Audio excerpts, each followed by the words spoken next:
We are getting started here in our little Bible study, and we are in Genesis chapter 20.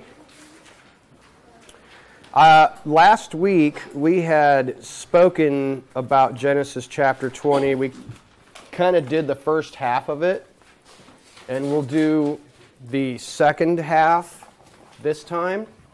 And then if we have time, which we may, I don't have a lot unless you guys are bringing in some additional stuff regarding the remainder of chapter 20. But I thought it might be a good idea to go ahead and reread it. It's not a terribly long chapter. It's pretty short. So I'll go ahead and read through this real quick, and then we'll carry on with the notes from chapter 20. And then I think we'll probably get into 21 a little bit at least. Okay, so Genesis chapter 20 says this. And Abraham set out from there, that is Mamre, near Hebron, to the land of the south, the Negev, and dwelt between Kadesh and Shur, and stayed in Gerar. And Abraham said concerning Sarah his wife, she is my sister. And Abimelek, the king of Gerar, sent and took Sarah. But Elohim came to Abimelek in a dream by night and said to him, Behold, you are a dead man because of the woman whom you have taken, for she is a man's wife. However, Abimelek had not come near her, and he said, My lord, would you kill a righteous nation also? Did he not say to me, She is my sister? And she, even she herself, said, He is my brother. In the integrity of my heart and in the cleanness of my hands I have done this. And Elohim said to him in a dream, Yes, I know that you did this in the integrity of your heart, and so I kept you from sinning against me. For this reason I did not let you touch her. And now return the man's wife, for he is a prophet, and let him pray for you, and you live. But if you do not return her, know that you shall certainly die, and all that are yours. So Abimelek rose early in the morning and called all his servants and spoke all these words in their hearing, and the men were greatly frightened. And Abimelek called Abraham and said to him, What have you done to us? In what have I sinned against you, that you have brought on me and on my kingdom a great sin? You have done matters to me that should not be done. Verse 10, And Abimelek said to Abraham, What did you have in view that you have done this matter? And Abraham said, Only because I said to myself, The fear of Elohim is not in this place, and they shall kill me for the sake of my wife. And yet she is truly my sister. She is the daughter of my father, but not the daughter of my mother, and she became my wife. And it came to be, when Elohim caused me to wander from my father's house, that I said to her, This is your loving commitment that you should do for me. In every place, wherever we go, say of me, He is my brother. Then Abimelek took sheep and cattle and male and female servants and gave them to Abraham. And he returned Sarah his wife to him. And Abimelek said, Behold, my land is before you, dwell wherever it is good in your eyes. And to Sarah he said, Behold, I have given your brother 1,000 pieces of silver. Behold, it is to you a covering of eyes, before all who are with you, and before all others, and you are cleared before everyone. And Abraham prayed to God, and God healed Abimelek, and his wife, and his female servants, so they bore children. For the Lord had closed up all the wombs in the house of Abimelek because of Sarah, Abraham's wife. So there you have it. There is chapter 20. And last time we dealt quite a bit with some of the place names here and what might be some of the spiritual significance. We talked about especially the integrity of the heart versus the cleanness of the hands. Do you guys remember what we said regarding that? I think that's a really key point in this section. Do you guys, anybody have that in their notes or in their brain bank? We do, but we don't remember. That's okay. That's okay. Remember that he said, I didn't mean to do this, or I didn't have he has a clean conscience. He's saying, I did not intend to do wrong. Angela? Integrity of our heart means he didn't know that that was a wrong thing to do. Yeah. But just because you don't know it's wrong in your heart doesn't mean your hands aren't actually doing wrong. True that. Jerry? That brings to mind, we were talking about unintentional sin. Yes. Did you commit an would represent the unintentional sin, even though his mind would... Right. Now, I don't know how to put it in words, but no, I absolutely understand, and you and Angela are both correct in saying that he had a clean conscience and he was not aware of himself having done anything wrong. And I don't really know that we kind of identified this clearly enough, or maybe not at all. What did he actually do wrong? I mean, he didn't actually sleep with Sarah, Abraham's wife, and he didn't know that she was married. So what exactly did he do wrong, Gracie? I'm not sure that he did anything wrong, except when you see at the end of that chapter, it dawned on me that the Lord had closed up the wounds of the house of Abimelek because of Sarah. She wasn't there just overnight. No, it doesn't seem like it. It was long enough in his house that she was there that it was obvious that none of the women would be becoming pregnant. Right. Yeah, it doesn't seem like this wasn't an overnight stay. He just had he just avoided her for a couple of nights. Sure. This was that for some reason he had withheld himself from bringing her. Usually, I think as the custom was, he would bring her. She would be one of the harem girls or something. Had her ready. Yeah. But like with Esther. Yeah. It took a year. Right. And we don't know how long Sarah was in his house. Right. And we have reason to suspect potentially, Angela? The closing of the wounds, I heard something this week that's the possibility that the ones who were ready to give birth could not. Yeah. Not that they couldn't become pregnant, but that they were on the verge of giving children and could not deliver the children. That is a common understanding in the Mishnah and the Talmud from the Jewish perspective of what was actually going on here. That would be, if you're in labor, perhaps. I mean, that could have, made it a shorter duration stay if you've got pregnant women in your household, and suddenly you cannot bring forth the child. That would be quite cumbersome, if I do say so. But remember, we had also determined that there is a possibility here that Abraham, and in giving Sarah as his wife, it may have been. Remember, the Sarah's how old? 90. Now, there's every reason to believe that she's still a hot chick. She's probably a good-looking 90-year-old woman. However, it could have been a political marriage, in that it was not for the purpose of fathering, peoples from her. But you remember when we talked about Abraham coming into town, what's he got with him?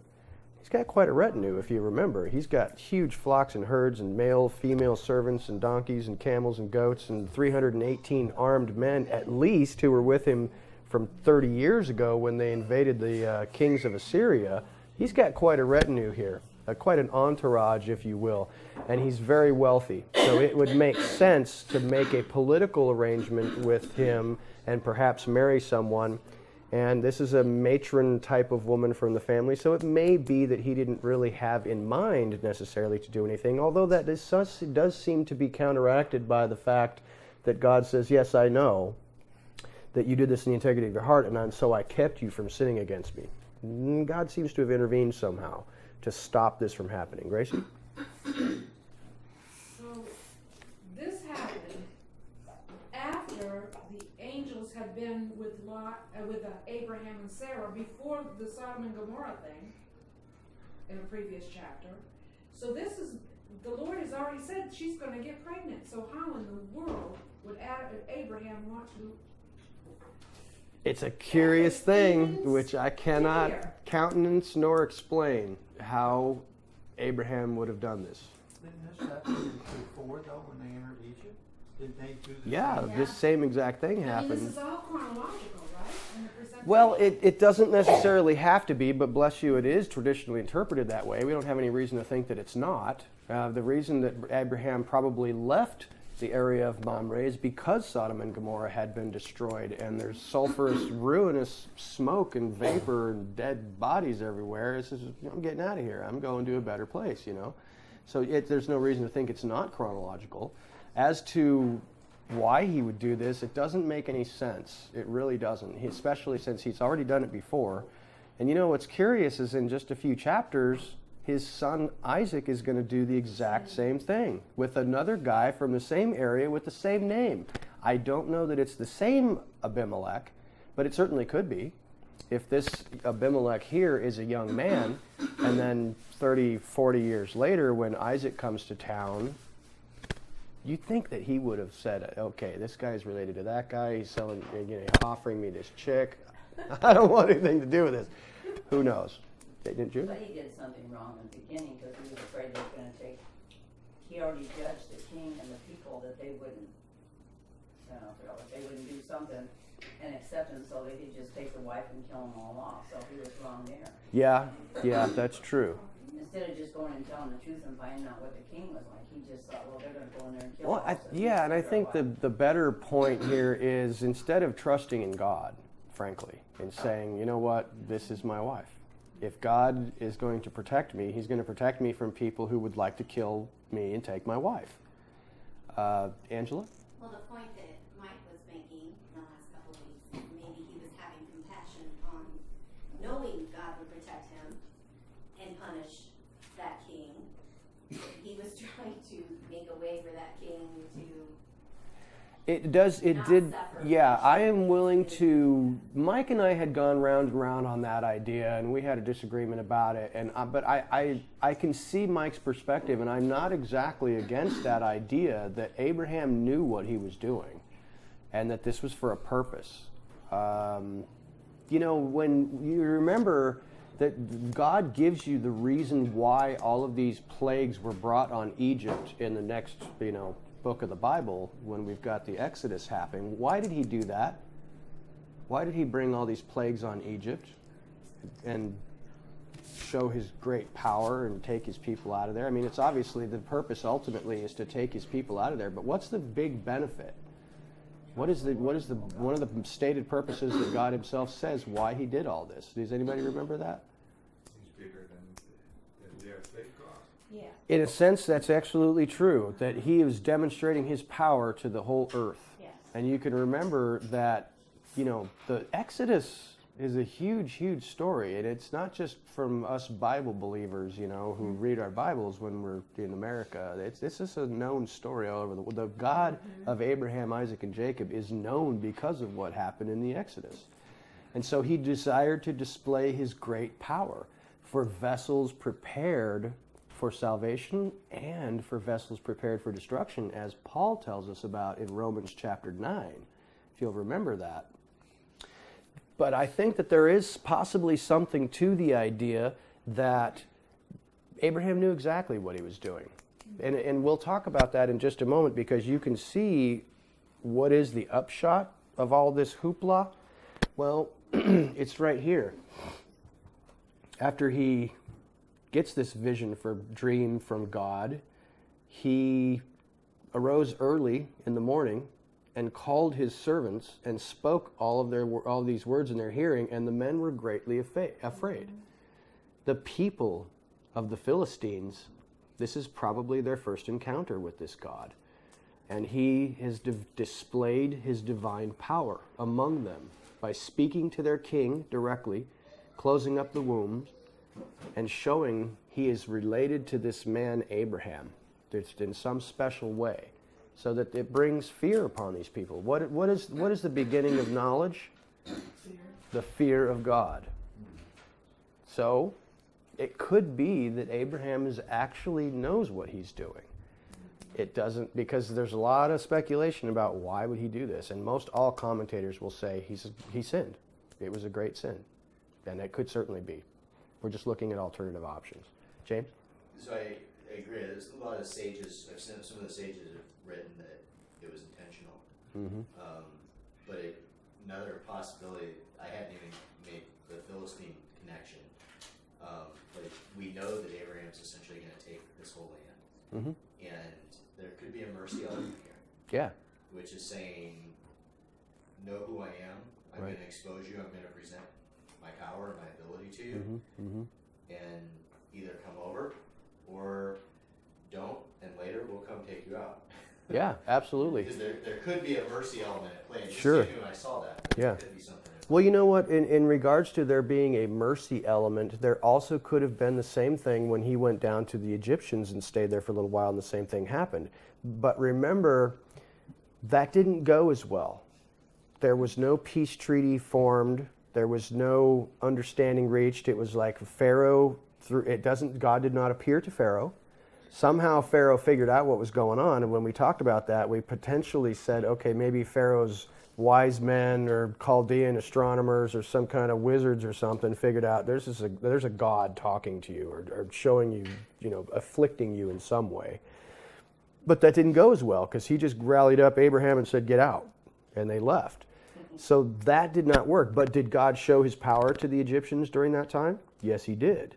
Okay, now think about the exact same thing happens here, but think about what happens in the future with these peoples. Because here in just a little bit, at the end of chapter 21, Abraham makes a covenant with Abimelek. And they, sets aside those 7 lambs and they dedicate this well of the oath. And Abimelek tells him, I want you to swear to me that you'll do faithfully right by my children and my grandchildren. And we make an oath. And they did. Now think about this. The next time we hear about the Philistines, aside from when his son Jacob goes, or not Jacob, but Isaac goes down there and does the same thing, which is also another interesting thing. Consider this. The next time we hear about the Philistines isn't until 1 Samuel, in the time of Samuel the prophet. There is no fighting or contention among the Israelites and the Philistines until the time of Samuel. Isn't that interesting? But when do we get conflict between the Israelites and the Egyptians? Almost immediately. That's coming right up. It's coming right up. So there's something tied together here regarding how Abraham interacted with these people initially and how the history of Abraham and his descendants will interact with that nation later on in history. It's an interesting thing that you might want to make a note to yourself and reflect on later to find out what are these connections here. So it's kind of interesting. Any comments, questions, or concerns regarding that? Okay. So I wanted to mention first here that this right here in verse 7 says he is a prophet. That is the very first time in the Bible that the word prophet is seen. Well, what do we know about the rule of first mention? That sets the precedent for everything else. Every time that word comes up Yes. in the future in the Bible. Absolutely. And we have talked about the rule of first mention is a really strong biblical hermeneutic that you want to try to use if at all possible. Instead of using your Strong's Concordance or something, Strong's Concordance is fabulous, but also look in your Strong's Concordance and say, where is the first time that this word is ever used? And then go back there and see what the context is. And you will be able to glean, because that's going to, like Jerry said, that's going to form the foundational basis for how that word will be used in the future. And in this case, what would you say regarding what is a prophet? I mean, I know that many of us, if we grew up in the church or whatever, or just talking to people on the street who don't know anything about the Bible, I think most people think that a prophet is someone who tells the future. Is a prophet somebody who tells the future? No, that would be like a soothsayer or a medium or something. Gracie? Someone that God has given a message for us. Yeah, absolutely. Now, the Hebrew word for prophet is Navi. That's where you hear the word Tanakh. Have you heard Tanakh? You know what Tanakh is? That's what the Jews call the Old Testament. And that's an acronym. T is for Torah. That's the first 5 books. The N of Tanakh is Nevi'im, which is plural for the prophets. And then the writings are, anyone? Extra credit? Ketuvim. Yeah. Tanakh. Torah, Nevi'im, Ketuvim. That's what the Hebrews call their Old Testament, our Old Testament. So this is the first time that this word is brought up. And we can see that when you look in a definition and you kind of figure out what's going on here, this was a little bit confusing for me, I got to tell you, because I'm looking at some of the definitions of the word prophet, which it doesn't say somebody who, tells the future or something. What is the purpose of telling the future? And you read Isaiah, Ezekiel, whoever, they're going to have some future words spoken. It shall be, or in that day. You're going to see those words coming about a lot in those. What is that for? I think a warning. Most of the time, it is a warning for something that's going to happen. But God always gives first a warning before He punishes. Okay, yeah, that's definitely true. Absolutely true. So I think that when you look at the prophets and you see them using, telling you something about the future, if you'll remember from Deuteronomy 13, what is the test of a prophet? There are a couple of criteria in Deuteronomy 13 which tells you how can you identify what is a true prophet and what is a false prophet. If what he says comes true. Yes. That's one of the first things, is that if the word that prophet speaks does not come to pass, then you'll know that that's not from me. Now, there does seem to be a tricky section in there, though, because he says, sometimes I will give that prophet the ability to tell the truth. And then what's the second test? Remember, we need always how many witnesses? Two witnesses, or three, if we can get them. So if this false prophet comes around and for example, like in you can make a note of this, in 2 Kings 22, they have, God says, who wants to go down there and confuse these people? And this angel appears and says, I'll go down and pretend to be, and I'll be a lying spirit in the mouth of the prophets. And he says, okay, that sounds good, go for it. So this is a test. If that word that the prophet speaks comes true, what's the second element that we can test for? Yes. Does the prophet comport and line up with what the Torah has already said? Remember that we never, ever judge old revelation on the basis of new. We always judge new revelation on the basis of old. Why is that important? For example, the prophet Joseph Smith arrives on the scene, and he's got a new revelation. What do we judge him by? Did he tell the future? Was that revelation prophesied in the Old Testament? Okay. Before the crucifixion? That would have been a good test. Was the words that this prophet is speaking prophesied before so that we knew it might come? That would be a good example. How about, does this revelation that he is coming up with line up with previous revelation? It clearly did not. The prophet Muhammad, does his revelation line up with the older revelation that had come from supposedly the same God? No, it did not. Angela? It's not just about how old it is, it's that the first 5 books were dictated. They're from the mouth of God to Moses' pen. Yes. So that is the closest we have. Moses is the only one who actually knew he was writing the word from God. And so that is the closest to truth. That is truth. Yeah. So if you measure everything else against what we know to be true. Right. That is an awesome, awesome point that I think many of us either don't know or don't even realize, is that Moses is the only author in your entire Bible who knew that he was writing the Bible. Yeah. The only one. That includes Paul. That includes, even Yeshua didn't write any books. Peter, the apostles, for the prophets, they were not aware that they didn't write these things. They spoke these words, and others wrote them down. The letters of the New Testament are simply like me writing James a letter and sending it on to him. He's like, this is good stuff, man. I'm going to send it over to my buddy over here, and all of a sudden they're all over the place. But Moses is the only author in the Bible who heard directly from God and was having dictation. He was God's amanuensis. He was taking notes for God. James? In line with that, the other component is not just what he knew, it's what the Right. So the people that then handle the manuscripts, that handled that, when Paul wrote a letter to the Corinthians, it was just a letter to the Corinthians. Right. It wasn't canonized until later. Sure. As it had been handed around in other things. Whereas the Torah, the moment the first version came out, they knew the handling of that was, this is from the mouth of God. This is special stuff. Gracie?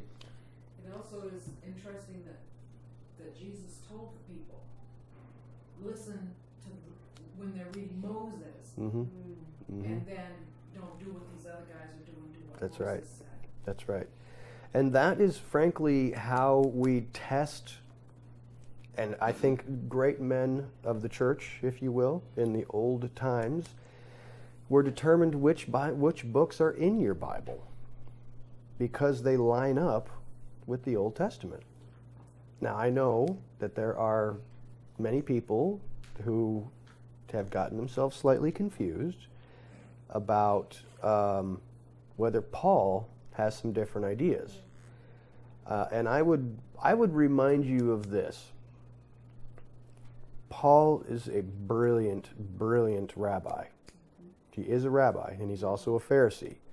And when he wrote in the book of Galatians that this, when we read in about Hagar having Ishmael, and then Sarah giving birth to Isaac, and the one child persecuting the other, and one is a covenant for death, and one is a covenant for life, and one is for Mount Zion, and one is for Mount Sinai. That is a deep spiritual mystery, which I have not read in any rabbinic sources, talking about this weird, that's a deep, deep understanding of this passage. So Paul is very deep, and I think if you are not grounded in what does the first 5 books actually say, you can easily get wrapped around the axle when you start reading Paul, and you can get confused. John? What about the big section from Revelation? Mm-hmm. When in a way that the Messiah also says directly or through an angel, or write this and this down. Would you say the big section is verbatim, or? Well, that's an excellent question, and I am not terribly, I mean, I know the book of Revelation, but I'm not intimately enough familiar with the details. Angela might be able to help, but I'm trying to recall to my own memory right now, and maybe some of you can help me also, to say who was it exactly that was speaking, and who were they speaking to? Was it actually Yeshua speaking to John the Immerser, or not John the Immerser, but John the Apostle, telling him to write this down? It was through an angel. So, but that doesn't necessarily make it invalid. I wouldn't say that, because a lot of, Paul tells us that the Torah was delivered through an intermediary, which I understand that. When we've talked about angels being messengers like a cell phone, it's like there's some connection here where the angel is speaking on God's behalf, and you could say it was God. If you wanted to, you'd be totally okay with that. Angela? I think that's probably the closest example to Torah, where you had, I want you to write this down, send this out, share this. Sure. That's a great, great point. And frankly, I think it's also insightful because we're talking about the Son of God here, who is giving this information. And I think that's in relation to the 7 letters to the 7 churches, right? No one's going to check me on that? Don't listen to me. Don't believe what I tell you. That's the first portion. Yeah, so I'm pretty sure that's when he is telling John to write these 7 letters to the 7 churches. Now, again, those are circular letters. Did John think, well, these are going to be compiled and stuck into your Bible someday? Probably not. But these were going to be letters delivered to 7 little congregations in Asia, in Turkey. So, I don't know. Good question, though. Good insight. So someone else raising a hand. Was that you, James? No? Okay. So I want to just point out that this prophet, Abraham, does he hear from God? Does God speak to him? Yes. Does he have a message for others around him? Yes, he does. Remember in the very beginning when we met Abraham, he left the land of Haran with all of the souls he had made, which was a very unusual phrasing. It's like Abraham's making souls. Well, to the extent that you are converting people and they are being born again, which is what you do when you convert to the worship of this God, isn't it? He gives your spirit life and you become a born-again individual. I think you might want to consider that a born-again individual is not just someone who believes in Jesus. And otherwise you'd have to say that all the people in the Old Testament are going to hell, right? I don't think so. Jesus himself said you're going to sit down, people will come from the east and the west to sit down with Abraham and Isaac and Jacob. So you have to be born again. No one can enter the kingdom unless they are born of water and the Spirit, right? So what about all those Old Testament saints? They must have been born of water and the Spirit, or they couldn't enter the kingdom. And yet Yeshua says they will sit down with Abraham, Isaac, and Jacob. So these are the people of God, and they are born again. And God has given Abraham of his spirit, and he does have a message for people, and he is converting people's souls to the worship of the one true God, and he is making souls. And I think that this is happening here. So that's just the overall purpose of the prophet, I think, that we want to focus on. Is the purpose of a prophet is to speak the words of God, period. Doesn't always have to do with telling of the future. But many did for the purpose of validating the message, as June has indicated, and also to line up with previous prophecies or discussions, as Jerry mentioned. So this is a multifaceted thing that we want to keep in mind, that this first mention of a prophet doesn't have any elements of the future in it. And yet it is very much a prophetic type of office that he has. Angela?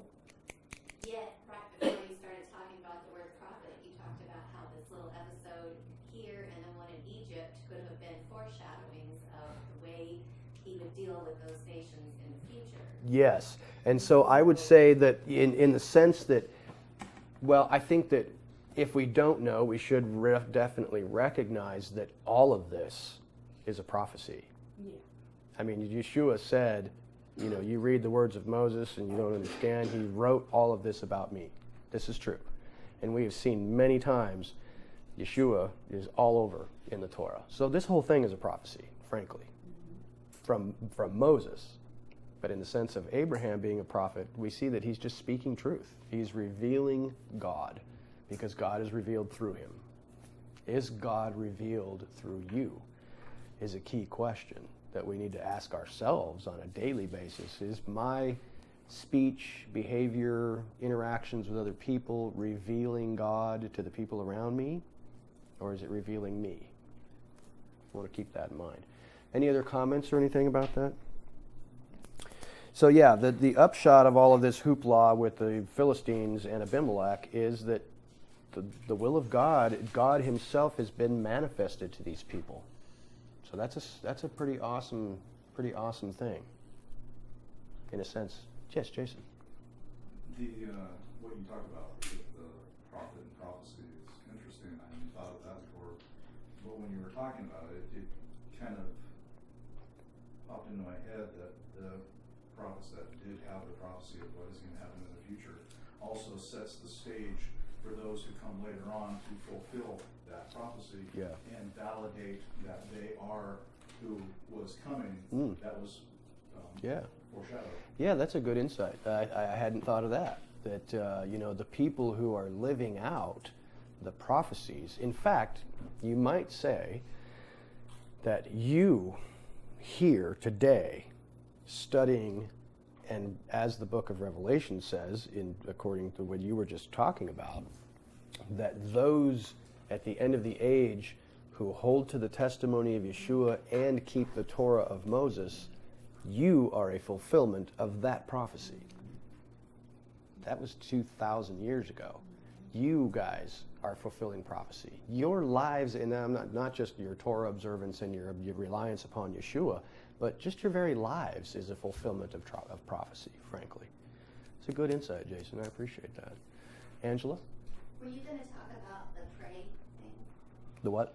The word pray there, next to prophet? I was not, because it didn't. If you want to address that, Just real quickly, please do. I believe this is the first time that the word pray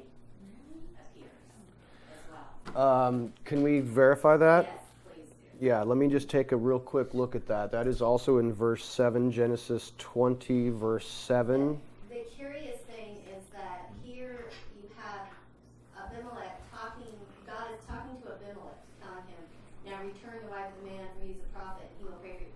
God is sitting there talking to this king, and God tells him, have Abraham pray for you. It's like, it's almost like a little insight into prayer not being just a simple conversation. There's something deeper to it, because Abimelech could have just talked to God for himself. But God said, no, you're going to go get Abraham to pray for you so that you will live.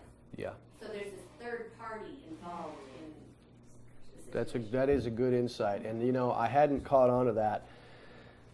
We had discussed prayer not long ago, just a couple weeks back, I think. And Lehit Palel this is indeed the first time that the word pray is in the Bible. That is correct. And the rabbis, and I think which is a really wonderful insight, go to the end of Jacob's life when he has come to Egypt and he is asked to bless his grandsons Ephraim and Manasseh. And he says, I had not imagined that I would ever see your face again, but here God has allowed me to see not only your face, but your children's faces. And it's that word, I had not imagined, is the same word, Lahit Palel. So that's an interesting interpretation, and that's a good insight. Jason? Yeah, I've heard that intercessory prayer, praying for others, is one of the more powerful forms of prayer, which in this instance seems to lend credence to that, to where it's not just that you pray for yourself, but somebody else prays for you. Yes. So that not only helps you, but helps them, because their focus is not on themselves, but on you. Beautiful. I couldn't have said it any better. Angela? Exactly. And you'll find a lot of instances in the Bible where someone is asked to pray for someone else. You have that intercessor thing going. And I heard somebody talk about it like as almost a humility issue, because I know that I'm a proud person. When you ask me in the circle here, everything's great. I don't need prayer. Bless you. But for you to humble yourself to another believer and ask them to pray for you, that's not only asking them to hold you accountable for whatever that was, or it's humbling yourself to someone else. And so I think there's an element of that going on with that intercessor. It's not just that someone else is more powerful and in better with God than you are. Yeah. It's that you have lowered yourself. And that goes both ways. I think, for you to open yourself up, for example, whether, it's not like maybe it's not a sin, hey, I've sinned, I need you to pray for me, but it's maybe I'm having this issue. Maybe you don't want to let anybody know that you're having issues of any kind. You want to say, I'm doing great, and most of us do. I mean, when we go around here and ask for prayer, most people are saying, I'm great. And that's awesome. I don't want you to start coming up with stuff just for the sake of coming up with stuff. But that is a bit of a humbling thing to, be able to open up to others and say, you know what, I do have some issues. That is hard. That is hard. But not only that, I want you to think about this. In the first instance that the Bible uses the word pray, what is the context? Abraham is asked to pray for someone for what?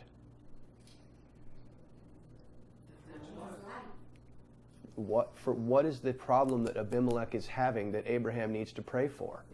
Having babies. Having babies.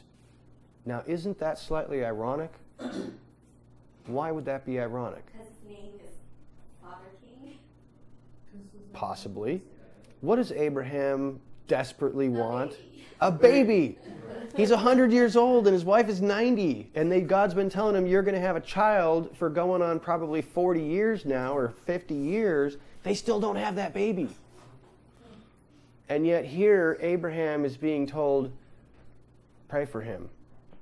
Because when you pray for others also, God answers your prayer when it comes back to you. Yes. Needs and your wants. You Yes. put others first, and then because you do that, God also turns and answers your prayer. Yeah, you notice that immediately after this section, Sarah gives birth. What do you think, by the way, that Abraham didn't really fight it? Fight what? He did a little white lie, you know, when we talked about it, when it's my sister. And then this king comes and he gets her in the hope, of course, that he can procreate. But Abraham doesn't really fight, or at least there is no indication. Yeah. He has an army that is pretty decent. Sure. He shouldn't fight, but then again, hey, He certainly could have. Fight. Yeah. That's why I began to reconsider Mike's proposition that perhaps Abraham knew what he was doing. That it wasn't necessarily him trying to prevaricate and lie and get out of something. There is a possibility that that's true. But even if it's not true, and that this actually was a sin, or some kind of a transgression on the part of Abraham, what do we know that Paul teaches us about what abounds when sin comes forth? Grace. Okay, so can God use your screw-ups in your own life? Yes. Does God use your screw-ups in the lives of others? Yes. So could it be that it could go both ways? God knew that Abraham was afraid and basically allowed him to go ahead and prevaricate and lie for this very purpose. It's like, yeah, I know that you're scared and you still need to grow. You're 100 years old, but you're still a kid. Trust me. Well, he's going to live for another 75 years. So he's got 3/4 of a lifetime to go. So is he fully wise right now? He's a middle-aged pup, right? He's 100 years old. He's going to live to 175. He's got a ways to go. He's not totally mature yet, maybe. I don't know. It sounds blasphemous for me to say that. But consider that Abraham still needed to learn some things, and God's saying, yeah, I know that you're going to lie, and you're going to tell him, yeah, she's really my sister. She's descended from my father's side of the family, but not my mother's, and she became my wife. Yeah, yada, yada, yada. But he might have just decided, I'm going to use that. I know Abraham's going to do that, and I'm just going to go ahead and use that in order to create this scenario, because we know that that is the providence of God, and we know that all things work together for good for those who love God and are called according to his purpose, that this stuff is working out exactly like God had planned from the beginning, even using Abraham's dissension and rebellion. Or not. Maybe Abraham did know what he was doing, and he's smarter than we're giving him credit for. I don't know. It's a big... He will use anything and frequently does. Even your ignorance, even your sin. Should we then continue in sin? No. May it never be. Bite your tongue, yada, yada. So, I think that it's really crucial that we want to consider the fact that Abraham is asked to pray for Abimelek and his wife and his servants so that they can have children. And immediately after this, Sarah gives birth to the promised seed. It's a tremendous, tremendous wisdom and insight there that we really maybe need to. I'm not saying if we have a problem of a certain type or nature for ourselves that we should go and seek somebody out, but you know what? God might bring such a person into your life who is perhaps suffering from the same thing you are, and that it might be challenging for you to humble yourself and pray for that person who needs the same thing you do. And that really is about setting aside your own needs and saying, yes, I would love to be healed of this thing, or I would love to be delivered of that thing. And yet you meet somebody else who's going through the same problem or difficulty, and you say, let me pray for you. Whether that person knows you have the same problem or not would be a particularly powerful thing. And I think that we can glean some insight into this, the fact that Abraham immediately has that child right after this. And I'm not saying it happened like immediately after, but it's the next thing in your Bible. It's not juxtaposed like that for no reason. Any other comments or anything regarding that? Okay. No, but you need to live. You need to live a lot of years after, so you had a lot more kids. He did. And you know what he does? He marries another woman when Sarah dies and has boatloads more children. So, go ahead. But June and I experienced something that, as I told you, pray for my granddaughter-in-law, I guess. Yes. And my sister, or my daughter's father-in-law, who has... Just trying to picture that. I apologize. Yeah, but who... Yeah, I know. But who had his leg cut off above his ankle because of diabetes. Gotcha. I remember that, yeah. Yeah, and now he had to have it cut off even further. Yeah. So June and I went to see him, and I asked him, and there he is suffering with his leg, and they're believers in, like you were saying, and I asked him if he would pray for Christy, and immediately he did not walk at all. In fact, and it really, I think that's true that, we're so wrapped up in ourselves sometimes that we forget that, to pray. Even though we're having problems, there's others that needs prayer too. Yes. Yeah. It is really challenging to rid yourself of selfishness and self-absorption. It's terribly challenging. That is our flesh. That is our flesh. Whether we're worried about money or our own health or our own relationship problems or our own deprivations of any kind, it is always so challenging because it's right there. It's in your face. Very challenging. Very challenging to be able to set those things aside and be concerned with the others around you. It's one of the hardest things I've ever dealt with in my life. It's very challenging. So I just want to have a brief discussion regarding this this strange statement here that Abimelek says, I have given your brother 1,000 pieces of silver. It is to you a covering of eyes. Oops, sorry, thank you. Silver Toyota Highlander, dome light is on. Oh, that's me. Oh, that damn did go off. I don't know how to do it, so. if I read Thank you, that. Angela. We can give you a jump if it's dead. Yeah, it's no, we'll get it taken care of. Yeah, 1,000 pieces of silver as a covering of eyes. Does your text say something like that? Is that just mine, or is that I think that's a pretty decent translation of the Hebrew there.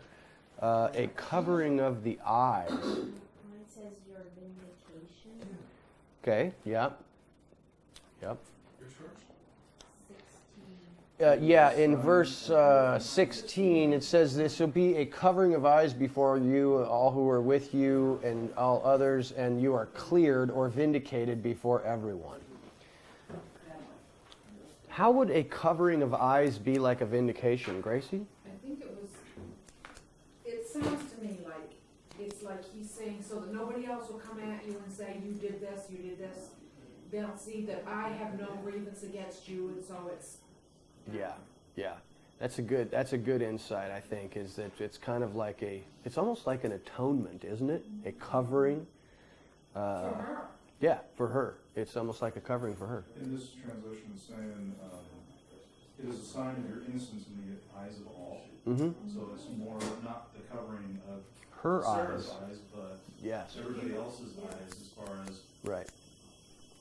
Yeah, they won't believe what they've seen with their eyes. They'll hear what has happened. And how does that relate to our own faith that you see?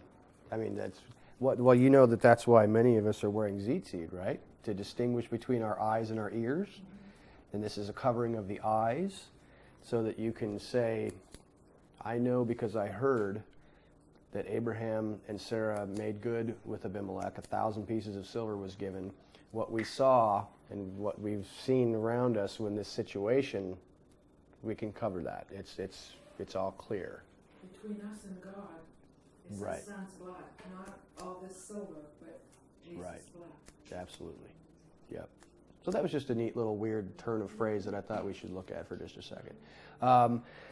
We don't have a lot of time, but I think there's a decent enough amount of time where we can begin to read chapter 21 and maybe just kind of get a little bit of a feel for it before we move too far forward. So let's go to Genesis chapter 21 and see what happens here. So now God visited Sarah as he had said, and God did for Sarah as he had spoken. So Sarah conceived and bore Abraham a son in his old age, at the appointed time of which God had spoken to him. And Abraham called the name of his son who was born to him, whom Sarah bore him, Yitzchak. There's that chet sound again. This one says Yitzchak. Yours might say Isaac or some other such weird thing, but it's actually Yitzchak. It's a weird sounding word. And Abraham circumcised his son Yitzchak when he was 8 days old, as God had commanded him. And Abraham was 100 years old when his son Yitzchak was born to him. And Sarah said, God has made me laugh, and everyone who hears of it laughs with me. And she said, who would have said to Abraham that Sarah would nurse children? For I have borne him a son in his old age. And when the child grew and was weaned, Abraham made a great feast on that day, on the day that Yitzchak was weaned. And Sarah saw the son of Hagar, the Mitzrian, the Egyptian, whom she had borne to Abraham, mocking. And she said to Abraham, drive out this female servant and her son, for the son of this female servant shall not inherit with my son with Yitzchak. And the matter was very evil in the eyes of Abraham because of his son. But God said to Abraham, let it not be evil in your eyes because of the boy and because of your female servant. Whatever Sarah has said to you, listen to her voice, for in Yitzchak your seed is called. And of the son of the female servant I also make a nation, because he is your seed. And Abraham rose early in the morning and took bread and a skin of water, which he gave to Hagar, and put it on her shoulder, also the boy, and sent her away. And she left and wandered in the wilderness of Beersheba. And the water in the skin was used up, and she placed the boy under one of the shrubs. And she went and sat down about a bow shot away, for she said, let me not see the death of the boy. And she sat opposite him and lifted her voice and wept. And Elohim heard the voice of the boy, and the messenger of God called to Hagar from the heavens and said to her, what is the matter with you, Hagar? Do not fear, for Elohim has heard the voice of the boy where he is. Arise, lift up the boy and hold him with your hand, for I make a great nation of him.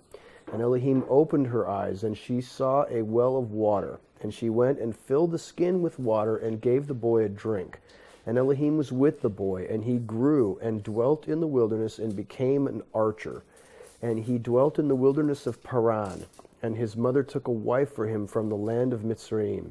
And it came to be at that time that Abimelek and Pichol, his commander of his army, spoke to Abraham, saying, God is with you in all that you do. And now swear to me by God not to be untrue to me, to my offspring, or to my descendants. Do to me according to the loving commitment that I have done to you and to the land in which you have dwelt. And Abraham said, I swear. And Abraham reproved Abimelek because of a well of water which Abimelek's servants had seized. And Abimelek said, I do not know who has done this deed, neither did you inform me, nor did I hear until today.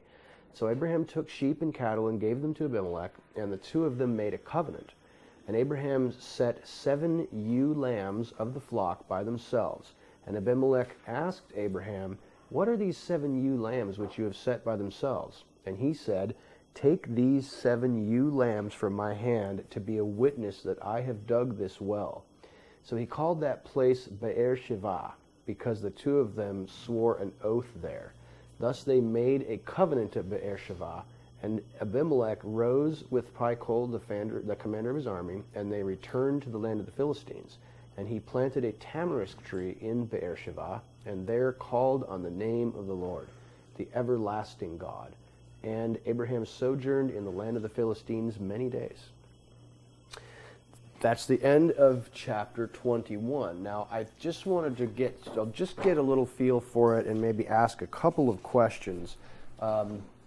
And then next week we'll kind of deal with this a little bit more, and then we will also perhaps get into chapter 22 with the Akedah and the binding of Isaac, which is truly magnificent, and will probably take a couple of weeks to talk about.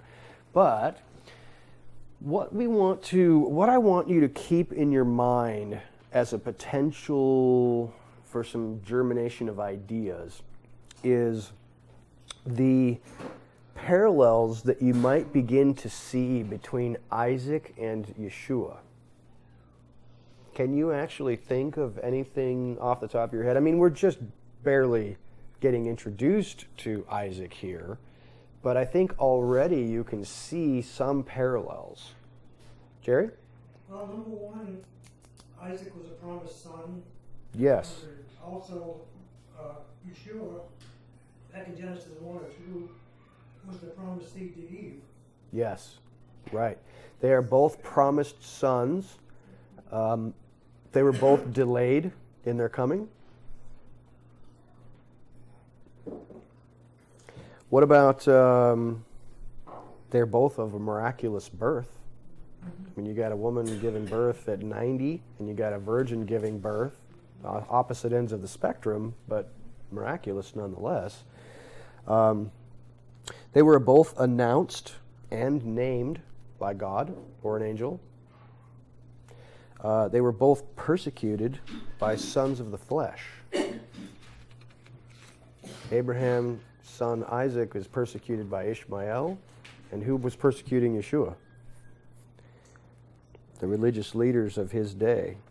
So those are just some early connections which you will see, but I think as you might keep in mind as we continue to develop a little bit more about Isaac, to bear in mind some connections with Yeshua. I think that he is a prototypical type of the Messiah, and you can see that it's almost like, and in fact I think it's exactly like that. Think about this: the images and the pictures and the prophetic nature of the text that we're reading begin to reveal Yeshua in a more strong and a more clear light every time that prophecy, the prophetic utterances start to come out. For example, Isaac, I think you're going to see a little bit of similarities, a little bit of pictures of similarities that you can see between this son of Abraham and the eventual son of Abraham. When you get to Jacob and Esau, you're going to see a little bit more. When you get to the son of Jacob, Joseph, it just explodes. And all of a sudden you've got a bigger picture. There's so many. When we studied we've already studied the end of the book of Genesis in relation to Joseph, and the parallels between Jesus and Joseph were just off the charts. Then you've got the Exodus. There's pictures of Messiah Yeshua all over in the Exodus. There's a lamb that was slaughtered and his blood on the door and all that stuff. It just get this picture of this Messiah. It just keeps growing and getting bigger and bigger. And when you get to the Exodus being over and Joshua taking them into the Promised Land, there's his second coming right there. I mean, it doesn't get any clearer. So those are just some things that you'll want to keep in mind as we begin to trace and develop these children of Abraham. Is that the picture of the Messiah is just becoming stronger and stronger and stronger as we go along. And Jesus was not kidding when he said, it was written about me, and it's no kidding, you're going to find me in there. I'm all over the place. So, Angela? I'm not sure, but when you were reading about Ishmael, it kind of like paralleled too, because... Who paralleled what? It looks like this little piece about Ishmael may also parallel to Yeshua? something Messianic. Oh, okay. Abraham gives her water, and she goes out and she puts the boy under a bush tree, and she goes and she cries, but God doesn't hear her voice. He hears the voice of the boy. Yeah. And when he hears the voice of the boy, he gives her water to drink. And it's almost like this... A reverse of the woman at the well or something? It's almost a woman at the well, and this taking that one son and casting it off, and then to death, because she thinks that the boy's going to die, and then when his cry is heard by God, then water is provided. That's fascinating. Yeah, that is interesting. We'll have to remember that. And seeing Yeah. back and forth here in this whole story. Absolutely. That's a good, keen insight. I like that. I think that I'm going to just do one other quick point, and then we'll kind of wrap up for the evening and pick up next time. But I want you to note about laughter. We had dealt with laughter before when Abraham was told, you're going to have a child. He fell on his face, howling, laughing, and he was not reproved. But she, when the angels came and announced the birth of this child, she laughed inside of herself and said, "What are you laughing about?" "I wasn't laughing." "Yes, you were." That's also the first time that the word fear is used in the Bible, is when she was afraid and denied that she had laughed. Might be something to look into. But here we have her laughing again, only this time it's different. Why is it different? Happiness. Yes. It's not linked to any lies. Right. So she is not, is she experiencing doubt and a lack of faith at this point? No. This is a fulfillment of the promise. And she is laughing in joy because the promise has been fulfilled. What is interesting is that I want you to take a look at not a parallel passage exactly, but I think a passage that sheds a little bit of light on this. In Deuteronomy 28,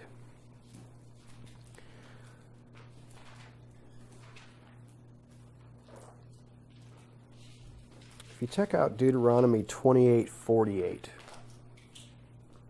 this is, if you know anything, you've studied this a little bit, you'll know that Deuteronomy 28 is where 27 and 28 is where God is delineating for us, this is what happens if you do what I tell you, and this is what happens if you don't. And here is the end of the section where he is basically saying, if you refuse to follow my instructions for what it means to be a human being, this is what will happen to you. And it's not pretty. I don't recommend that you read this if you're feeling down. But what's interesting is, I'm going to start at verse 46. I'm just going to back up just a little bit. No, I'm going to go to 45, excuse me. So he's saying, after having this long string of instructions and what will happen if you refuse to listen, he says, "And all of these curses shall come upon you, and they shall pursue and overtake you until you are destroyed, because you did not obey the voice of Yehovah your Elohim to guard his commands and his Torah which he commanded you. And they shall be upon you for a sign and for a wonder, and on your seed forever, because you did not serve Yehovah your Elohim with joy and gladness of heart for all the plenty." I think that these two passages are connected in a way that really reveals to us that we must serve God with gladness of heart and joy. Happiness. We have to be happy. We can't be miserable. It's really challenging to serve God when you are miserable. And the reason that we are often miserable is because our perspective is warped. If we recognize that all things work together for good for those who love him, that the challenges and difficulties that you're facing are tailor-made just for you to guide you on your walk of faith, then you may not have a downcast face. You may be building your faith to the point where you, if you could, which we know that there are people in the Bible who did, when challenges and difficulties come your way, you say, "Thank you." I mean, how could you do that? But doesn't the book of James tell us the same thing? "Consider it all joy, my brethren, when you encounter various trials, knowing that the testing of your faith produces endurance. And let that endurance have its perfect result, so that you may be perfect and complete, lacking in nothing. But if any of you lacks wisdom, let him ask of God, who gives to all men generously and without reproach, and it will be given to him. But let him not ask with doubting, because the one who is doubting is like the waves of the sea, tossed and hither and yon. That man should not expect that he will receive anything from the Lord, being a" what? "Double-minded man." And we have talked about that before. How to not be double-minded. To say, "God, I want your blessings." But remember when we talked about prayer, it's like, if you're not aligned with God, then his blessings coming down on you can be misinterpreted by you. It's like, I gave you this difficulty so that you would come through it out the other side and be stronger on the other side, and yet you see this difficulty not as an opportunity for growth, but as somebody's trying to destroy you, or the devil's coming against you, or whatever it is. You know what I'm saying? Mm-hmm. That is a hard perspective shift. Mm-hmm. And I think that Sarah experienced a hard perspective shift here. Abraham had that perspective shift right from the beginning, and obviously not completely, but when he was heard, you're going to have a child, he fell on his face and laughed in joy. She was, that's ridiculous.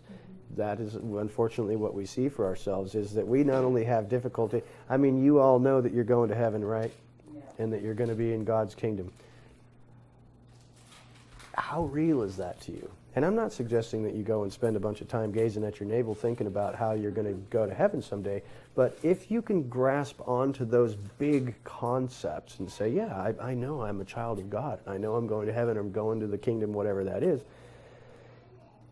But are you willing to recognize that your health issue was brought to you for your specific purpose that was tailor-made for you? Your relationship issue was brought to you specifically by God for a specific purpose.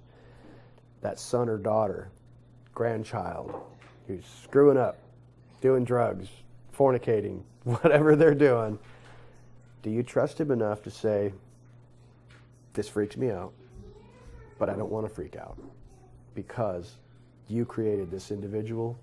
It's not mine. I didn't create it. You did. Boy, how challenging that is with children. You know, it's just letting your children go is a powerful, powerful thing.